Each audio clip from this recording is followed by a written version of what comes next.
Hello, everyone, and welcome back to JaianMusic Notes.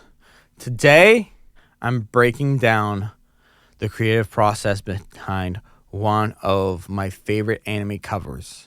We're talking about this 8-bit chiptune cover of Digimon Digital Monsters. This is a nostalgic anthem reimagined with pixel perfect precision. Maybe it's on Anime Anthems Volume 3.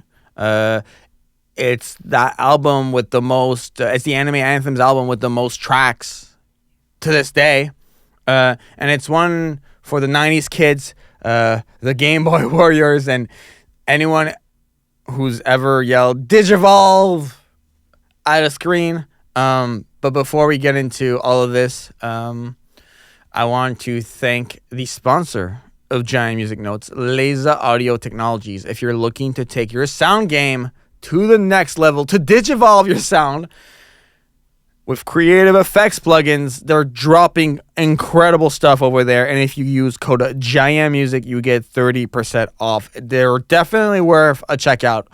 And every dollar generated from that code goes straight back into the podcast, such as GoPro Kyo, who does all of the artwork for JaianMusic Notes. Please go give him a follow. So, Digimon Digital Monsters is an incredible song. The catchphrase, Digimon Digital Monsters, Digimons are the champions, is burned into the memories of a whole generation. Almost like an audio branding weapon. This theme is fast, punchy, and repetitive in a very hypnotic way. And that's exactly what I wanted to exaggerate and remix with a chiptune aesthetic. To me, Digimon Digital Monsters was a must-have on this album. It made complete sense to have it on there. If I didn't put it on there, it wouldn't be right. It would not be right. Because you have chiptunes, which is like all about that old school digital stuff. And you think of an old school digital anime, Digimon. I would be pressed to say that I feel like this song could almost be like a Game Boy track for a Digimon game. So let's get into the build. My version. So it's like some NES style modulation. That's the foundation. Some very nice raw tones like the Game Boy. And I stacked and layered different waves and slightly broke them apart in a classic like 8-bit aesthetic. The lead voice obviously is all about the vocals, the melody, high-pitched, sort of glitchy. And what I really had fun with is that like rhythmic drive. The original theme is fast, so I didn't slow that down. Instead, I added like bit crushed drums with kicks and snare combos, inspired with like that old school tracker music. The snare has this like nice little snap to it, and the kick is sharp and dry. It gives it that kind of like chiptune and almost like a chiptune punk energy, somewhere between Mega Man boss level and like a sweaty arcade. I know it sounds crazy, but that's like, I remember putting myself back into the mindset. That's what it felt like back then. A cool like production trick here is I layered big crushed effects across this cover like with off-grid timing, and they kind of like bounce off each other, but they're very, very, very, very subtle. Like the fader was barely lifted on that. And of course, to give that drum a nice punch, we're talking good old parallel compression with a little bit of sidechain on the bass. I can't lie. And I love these chiptune moments. There's always a way to evolve your track.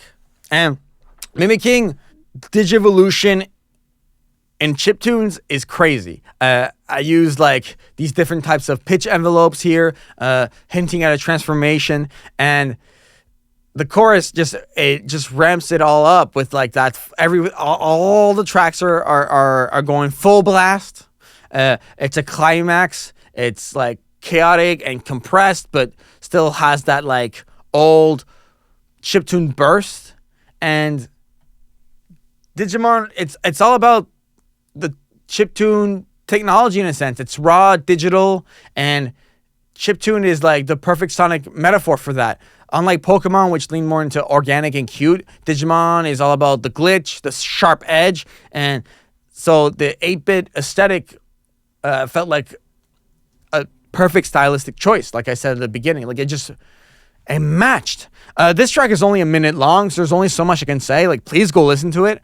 Reworking the Digimon theme as a chiptune track was like, honestly, okay, this is going to sound like a crazy metaphor, but it's like booting up my childhood and plugging it into my DAW directly.